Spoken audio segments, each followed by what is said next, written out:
Yep, it's me, Mr. Phillips, back for another session of Island of the Blue Dolphins by Scott Dell. Today we're going to read chapters 19, 20, and 21. I like that last reading. Did you write about something you were proud of, something you designed, or something you did? She did something pretty amazing. She built a house with a fence, and now she's altered a canoe that she could ride around with. She's got a pet. She's named him Rontu. She's got pet birds. She's built a nice little life for herself, hasn't she? She should be very proud of herself. So I hope you wrote about a time that you were proud of something that you did. Today, all sorts of stuff's going to happen today. It's good. And you're going to write about distrust, not trusting someone. Can you think of a time where you ever just didn't trust somebody? How did it turn out? Were you right not to trust them, or were you wrong? That's hard not to trust somebody, isn't it? Yeah. So that's what you're going to write about. I hope you do a good job on that. Here we go. Chapter 19, 20, and 21 of Scott Odell's Island of the Blue Dolphins. You think she's going to get that devilfish, that squid? I wonder. She wants to. She says it's the most delicious thing in the world. She's got a spear now. Let's find out. Chapter 19. Another summer had come, and still I had not speared the giant devilfish that lived near the cave. Every day during the spring, Rontu and I went to look for him. I would put the canoe in the water and paddle slowly through the cave from one opening to the other, often several times. I saw many devilfish there, where the black water is streaked with light, but not the giant one. At last I gave up looking for him and began to gather abalones for winter. The red shells hold the sweetest meat and are best for drying, though the green ones and the black ones are also good. Because the red ones are the sweetest, starfish prey upon them. This star-shaped creature places itself over the shell of an abalone. With its arms spread out against the rock to which the abalone is fastened, it holds the shell with its suckers and begins to lift itself. The starfish pulls against the abalone shell, sometimes for days, holding on with its suckers and pushing up with its legs until little by little, the heavy shell comes loose from the body. One morning, we left the cave and paddled out to the reef, which is joined to it. For many days, I had been gathering a few shellfish on the rocks at Coral Cave, but I had been watching the reef and waiting for the right time to harvest. This is when there are few starfish feeding, for they are hard to pry loose from an abalone, as an abalone is to pry from a rock. The tide was low, and the reef rose far out of the water. Along its side were great numbers of red abalones and very few starfish, so before the sun was high, I filled the bottom of the canoe. The day was windless, and since I had all I could carry, I tied the canoe, and with Rontu following me, climbed onto the reef to look for fish to spear for our supper. Blue dolphins were leaping beyond the kelp beds, and in the kelp, otter were playing at the games they never tired of. And around me, everywhere, the gulls were fishing for scallops, which were numerous that summer. They grow on the floating kelp leaves, and there were so many of them that much of the kelp near the reef had been dragged to the bottom. Still, there were scallops that the gulls could reach, and taking them in their beaks, they would fly far above the reef and let them drop. The gulls would then swoop down to the rocks and pick up the meat from the broken shells. Wow, that's pretty smart. Those birds are smart. They take that shellfish, they drop it, smashes on the rocks, they swoop down and eat the meat. Scallops fell on the reef like rain, which amused me, but not Rontu, who could not understand what the gulls were doing. Dodging this way and that, I went to the end of the reef where the biggest fish live. With a sinew line and a hook made of abalone shell, I caught two that had large heads and long teeth, but are good to eat. I gave one to Rontu, and on the way back to the canoe, gathered purple sea urchins to use for dyeing. Rontu, who was trotting along in front of me, suddenly dropped his fish and stood looking down over the edge of the reef.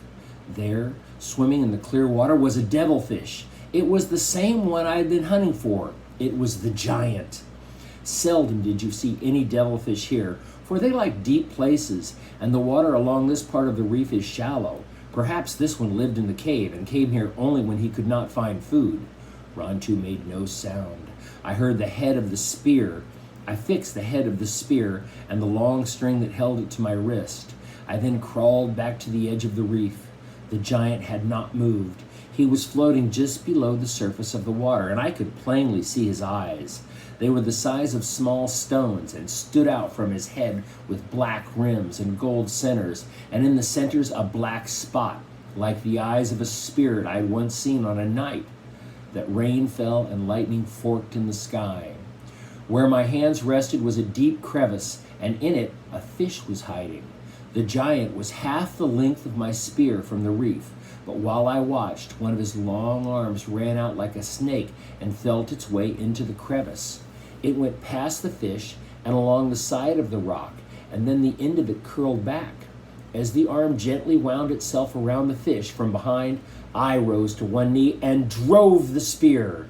I aimed at the giant's head, but though it was larger than my two fishes and a good target, I missed. The spear struck down through the water and slanted off. Instantly, a black cloud surrounded the devilfish. The only thing I could see of him was one long arm still grasping his prey. I jumped to my feet to pull in the spear, thinking that I might have a chance to throw it again. As I did so, the shaft bobbed back to the surface, and I saw that the barbed point had come loose. At the same moment, the string tightened. My grip on it broke, and aware that I had struck the devilfish, I quickly dropped the coils. I held, for the string runs out fast and it burns your hands or becomes entangled. The devilfish does not swim with fins or flippers like other things in the sea. He takes water through a hole in the front of his body, and he pushes the water out behind through two slits. When he is swimming slowly, you can see these two streams trailing out, but only then. When he moves fast, you can see nothing except a streak in the water. The coils I had dropped on the rock hopped and sang as they ran. When there was no more of them, the string tightened on my wrist, and to lessen the shock, I leapt across the crevice in the direction the giant had taken. With the string in both hands, but still fastened to my wrist, I braced my feet on the slippery rock and leaned backwards. The string snapped tight with the weight of the devilfish, and it began to stretch, and fearing that it might break, I walked forward, yet I made him pull me every step.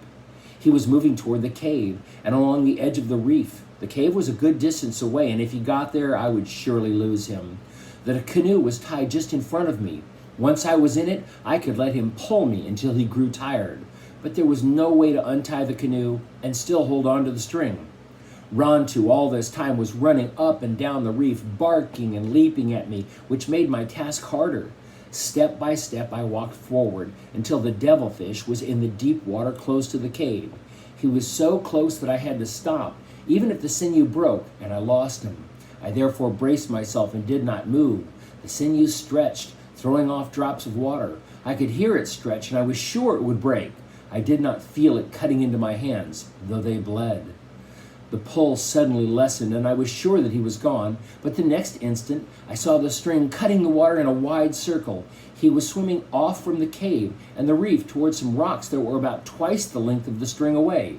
He would be safe there too, for among them there were many places to hide. I pulled in half the string while he was moving toward the rocks, but soon had to let it out. It grew tight and again began to stretch. The water here was only a little over my waist, and I let myself down over the reef. There was a sandbar not far from the rocks, and stepping carefully in the bottom, which was full of holes, I slowly made my way toward it. Ron, too, swam along by my side. I reached the sandbar before the devilfish could hide himself in the rocks. The string held, and he turned about and once more swam toward the cave. Twice again he did this, and each time I took in some of the string. The third time, as he came up into the shallow water, I walked backward across the sandbar so he would not see me and pulled on the string with all my strength. The giant slid up on the sand. He lay with his arms spread out, partly in the water, and I thought he was dead. And then I saw his eyes moving. Before I could shout a warning, Rontu had rushed forward and seized him, but the devilfish was too heavy to lift or shake.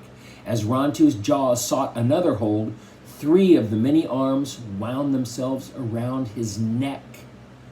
Devilfish are only dangerous in the water where they can fasten themselves to you with their long arms. These arms have rows of suckers underneath them, and they can drag you under and hold you down until you drown. But even on land, the devilfish can injure you, for he is strong and does not die quickly. The giant was flailing his arms, struggling to get back into the water. Little by little, he was dragging Rontu with him.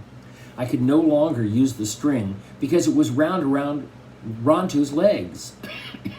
The whalebone knife I used for prying abalones from the rock was tied to a thong at my waist. The blade was thick at the point, but it had a sharp edge. I dropped the coils of the string and unfastened the knife as I ran. I ran past the devilfish and got between him and the deep water. So many of his arms were flailing that it was useless to cut any one of them. One struck me on the leg and burned like a whip. Another, which Rontu had chewed off, lay wriggling at the edge of the water as if it were looking for something to fasten onto. The head rose out of the twisted arms like a giant stalk. The gold eyes with their black rims were fixed on me. Above the sound of the waves and the water splashing and Rontu's barking, I could hear the snapping of his beak, which was sharper than the knife I held in my hand.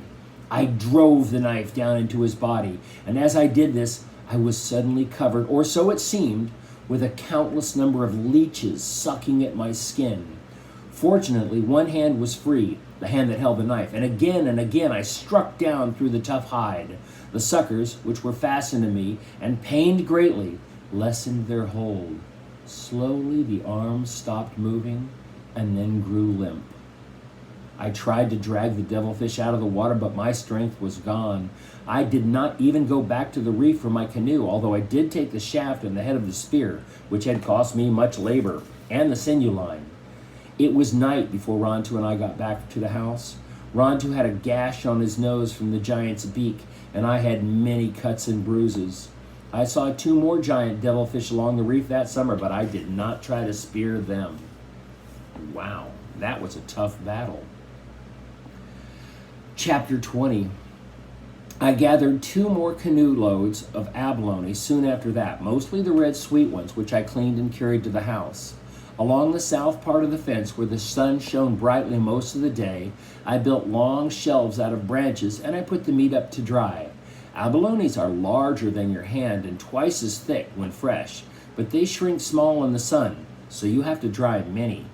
In the old days on the island, there were children to keep away the gulls, which would rather feast on abalones than anything else. And one morning, if the meat was left unguarded, they could fly off with a month's harvest. At first, whenever I went to the spring or to the beach, I left Rontu behind to chase them off, but he did not like this and howled all the time I was gone. I finally tied strings to some of the abalone shells and hung them from the poles. The insides of the shells are bright and they catch the sun, and they turn one way or the other in the wind.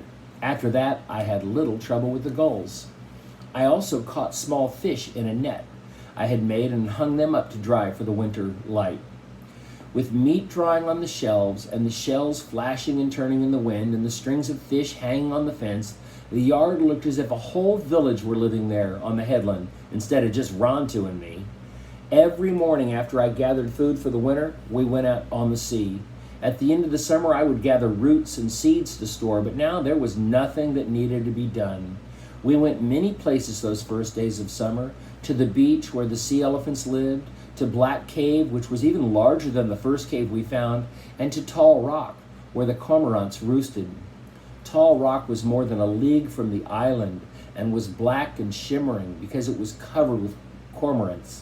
I killed 10 of the birds the first time we went there, and I skinned and fleshed them and put them out to dry. For someday I wanted to make myself a skirt of cormorant feathers. Black Cave was on the south coast of the island, near the place where the canoes were stored. In front of the caves was a high ledge of rocks surrounded by deep kelp beds, and I would have paddled out if I had not seen a sea hawk fly out. The sun was in the west, and I had a long way to go to reach home, but I was curious about the hawk and the place he lived. The opening in the cave was small, like the ones in the cave under the headland, and Rontu and I had to crouch low to get through. Weak light came from outside, and I saw that we were in a room with black shining walls that curved high overhead.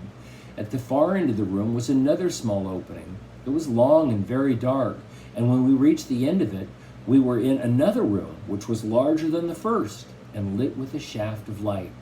The light came from the sun, which shone down through a jagged crack in the ceiling. Seeing the sun shining down and the black shadows drifting over the walls, Rontu barked and then began to howl. The sound echoed through the cave like the howling of a whole pack of dogs.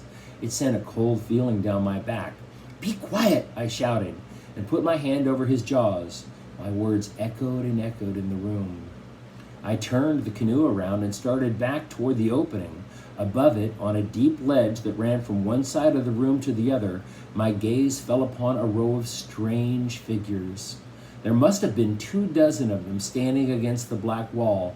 They were as tall as I, with long arms and legs and short bodies made of reeds, clothed in gull feathers. Each one had eyes fashioned of round or oblong discs of abalone shells, but the rest of the faces were blank. The eyes glittered down on me, moved as the light on the water moved, and was reflected upon them. They were more alive than the eyes of those who live. In the middle of the group was a seated figure, a skeleton.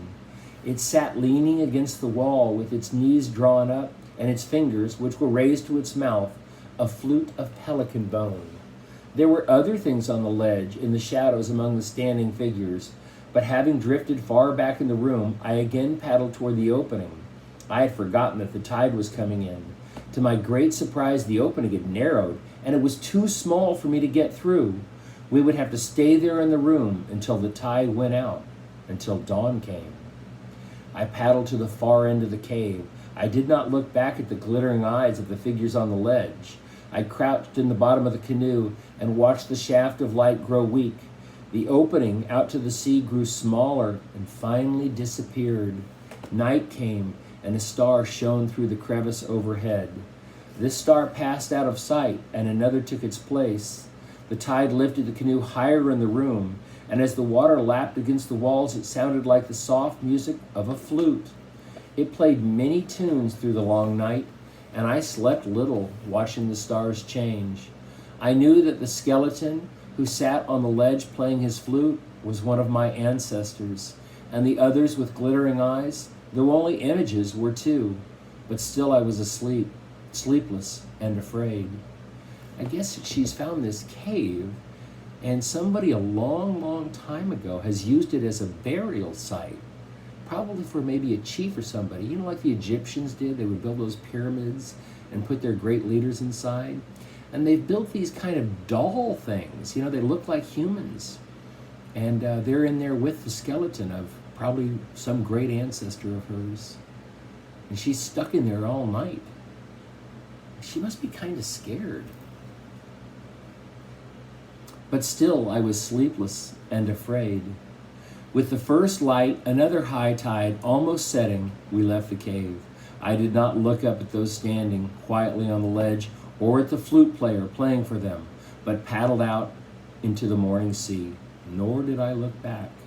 "I suppose this cave once had a name," I said to Rontu, who was as glad to be free of it as I was, "but I have never heard of it or heard it spoken about. We will call it Black Cave, and never in all our days will we go there again." When we came back out from our voyage to Tall Rock, I hid the canoe in the cave below the headland.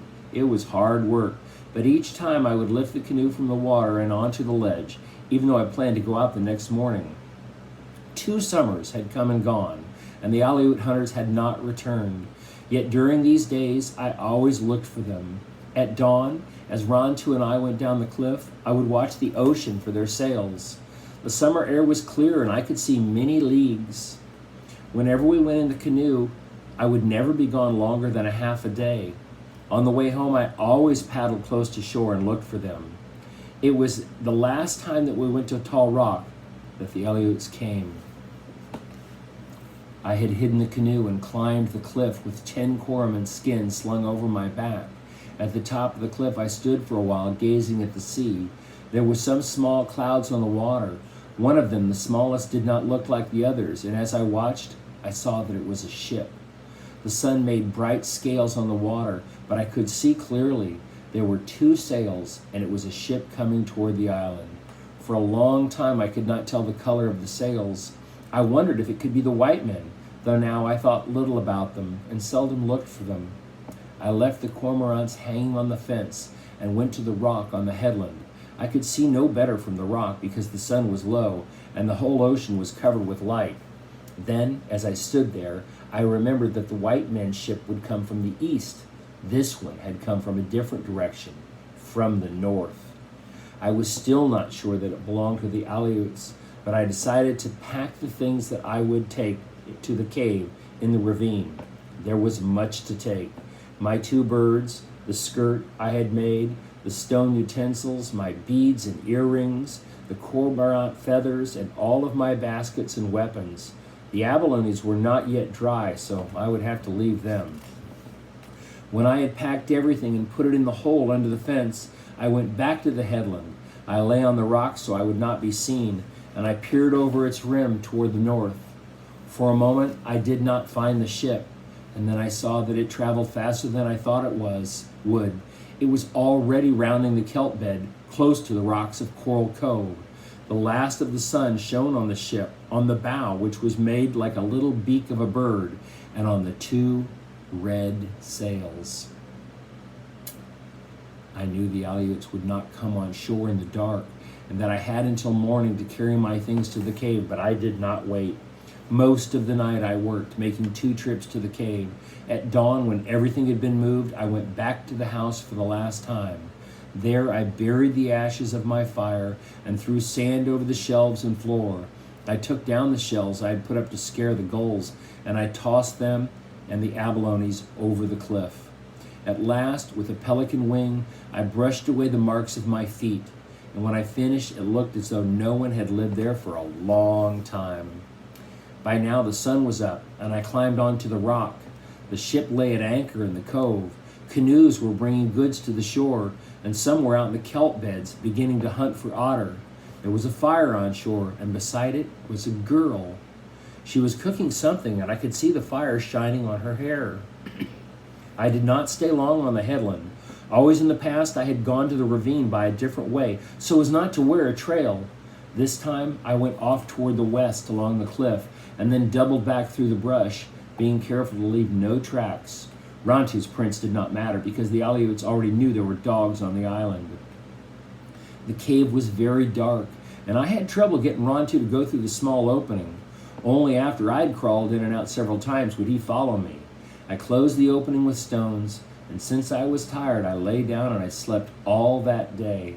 I slept until I could see stars shining between the cracks in the rocks. Wow, now what's she gonna do? Is she gonna hide in there until they're gone?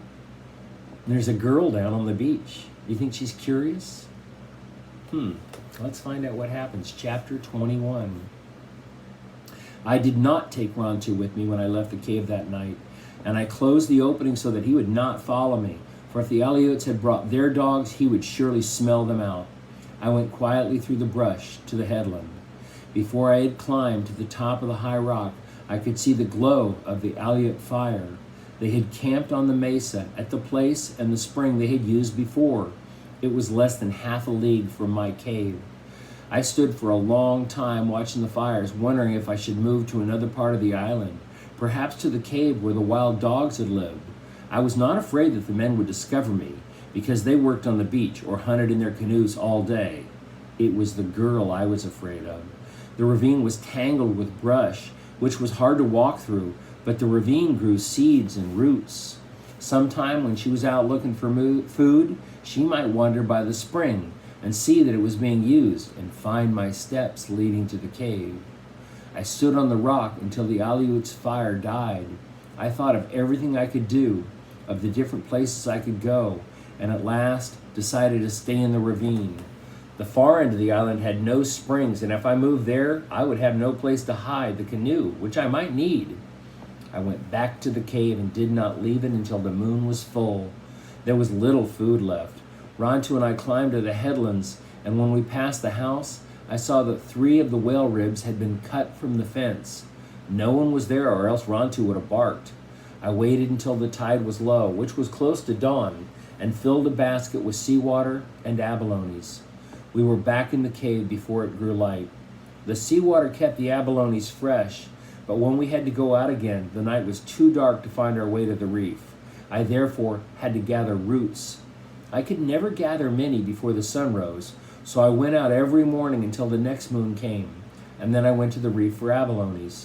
During all this time I saw none of the Aleuts, nor did the girl come near the cave, nor though I found her footsteps far down the ravine where she had been to dig roots. The Aleuts had not brought their dogs, which was fortunate, for they would have found Rontu's tracks and followed us to the cave. The days were long for Rontu and me. At first he would pace up and down the cave and stand at the opening sniffing through the cracks. I did not let him out when I was with him for fear that he would go to the camp and not come back. After a while, he got used to this and would lie all day and watch whatever I was doing. It was dark in the cave, even when the sun was high, so I burned the small fish I had stored. By their light, I began to make a cormorant skirt, working every day on it. The 10 skins I had taken at Tall Rock were now dry and in condition to sew. All of them were from male cormorants, whose feathers are thicker than those of the females and much glossier. The skirt of yucca feathers was simple to make. I wanted this one to be better, so I cut the skins carefully and sewed them with great care. I made the bottom first, putting the skins end to end and using 3 of them. For the rest of the skirt, I sewed the others along their sides, so that the feathers ran one way on the upper part and a different way along the bottom. It was a beautiful skirt. I finished it on the day after the second moon. I had burned all of the little fish, and since I could catch no more until the Aleuts left, I took the skirt outside to work on it there. I had found footsteps to the ravine twice again, and after the first time, but no closer to the cave. I had begun to feel safe, for the winter storms would soon be here, and the Aleuts would leave. Before another moon, they would be gone. I had never seen the skirt in the sunlight. It was black, but underneath were green and gold colors, and all the feathers shimmered as though they were on fire. It was more beautiful than I thought it would be. I worked fast now that it was almost finished, yet from time to time I would stop and hold it against my waist. "Rontu," I said, feeling giddy with happiness, "if you were not a male dog, I would make you one too, as beautiful as this." Rontu, who sprawled out on the mouth of the cave, raised his head and yawned at me and went back to sleep. I was standing in the sunlight, holding the skirt to my waist, when Rontu leapt to his feet. I heard the sound of steps. It came from the direction of the spring, and as I turned quickly, I saw a girl looking down at me from the brush. My spear stood beside the mouth of the cave within easy reach. The girl was not more than 10 paces from me, and with one movement, I could have picked up the spear and thrown it. Why I did not throw the spear, I do not know, for she was one of the Aleuts who had killed my people, many of my people, on the beach at Coral Cove. She said something, and Rontu left the mouth of the cave and walked slowly toward her, the hair raised on his neck. But then he walked to where she stood and let her touch him. The girl looked at me and made a motion with her hands, which I took to mean that Rontu was hers. "No," I cried and shook my head. I picked up my spear. She started to turn, and I thought she was going to flee back through the brush. She made another motion, which I took to mean that Rontu was now mine. I did not believe her. I held the spear over my shoulder, ready to throw. "Tu tok," she said, pointing to herself. I did not say my name. I called Rontu and he came back. The girl looked at him and then me and smiled.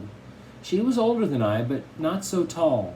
She had a broad face and small eyes that were very black, and when she smiled, I saw that her teeth were worn down from chewing seal sinew, but they were very white. I was still holding the cormorant skirt, and the girl pointed to it and said something. There was one word, "winchcha," which sounded like a word that means pretty in our language. I was so proud of the skirt that I did not think. The spear was in my hand, but I held up the skirt so the sunlight could shine on all of it. The girl jumped down from the ledge and came over to me and touched it. "Winchcha," she said again. I did not say the word, but she wanted to hold the skirt, and I gave it to her. She put it against her waist and let it fall from her hips, turning one way and the other. She was graceful, and the skirt flowed around her like water, but I hated the Aleuts, and I took it from her. "Winchcha," she said. I had not heard words spoken for so long that they sounded strange to me. yet they were good to hear, even though she was an enemy who spoke them. She said other words I did not understand, but now as she spoke, she looked over my shoulder toward the cave. She pointed to the cave and then to me and made gestures as if she were making a fire. I knew what she wanted me to say, but I did not say it. She wished to know if I lived there in the cave so she could come back with the men and take me to their camp. I shook my head, and I pointed to the far end of the island, away, away, for I did not trust her. She kept looking toward the cave, but she said nothing more about it. I held the spear, which I could have thrown. I did not, though I feared she would return with the hunters.